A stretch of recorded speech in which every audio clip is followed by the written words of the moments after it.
panel beating tutor at Wellington Polytech, Paul Hodges, came to the Polytech, and he said that at Bathurst in Australia, the TAFE students were well known for repairing accident-damaged cars.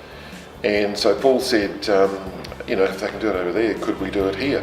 And so ultimately we put together a group of, I think, 8 panel beating students, 8 spray painting students, and 8 sign writing students. The sign writers were keen to get on board as well. The first one we did, which was 1992, we all got up early and all the trucks arrived at the Polytech, and we brought all the equipment down, and our tent was already set up on the wharf there, and we thought, right, I wonder what happens next.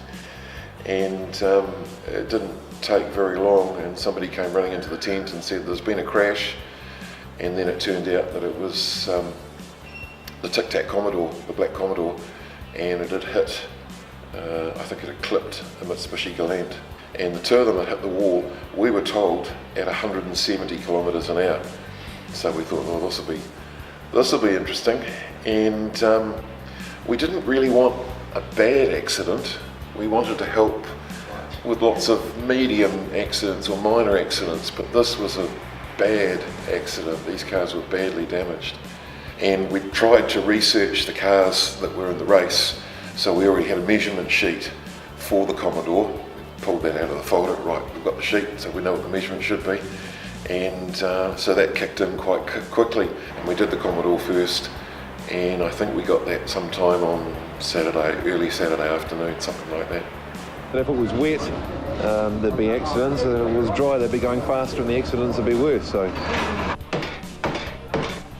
The idea behind the Polytech crash repair team comes from Bathurst, where it's become an integral part of the big race. On the Wellington waterfront, there's a full range of services from chassis straightening through panel beating to spray painting and sign writing. The idea being to give the students a real insight into one of the realities of motor racing.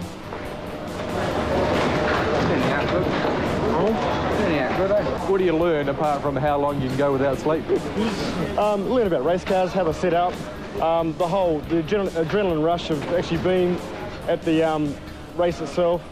The whole thing's just all happening, eh? It's a real buzz, is it? It's a real buzz. Once in a lifetime experience for most of these guys. The fact that the Commodore had been so badly damaged and we got it back to the team meant a lot to the students. In fact, when they had to pick up the front of the Commodore with a forklift and they had to wheel it back into the pit area so they could put the engine and gearbox and suspension back into it. And when the apprentices escorted the Commodore back into the pit area, all the other drivers gave them a standing ovation. They all clapped and all the rest of it, which was pretty cool as well. I wasn't there, I was busy trying to fix a Galant. Great work, boys, and our message for all Polytech's prospective students: see what you can do if you give it a go. The apprentices were given 2 pairs of overalls each, and one pair is the pair that they used when they were working, so they ended up white overalls. They ended up filthy in no time.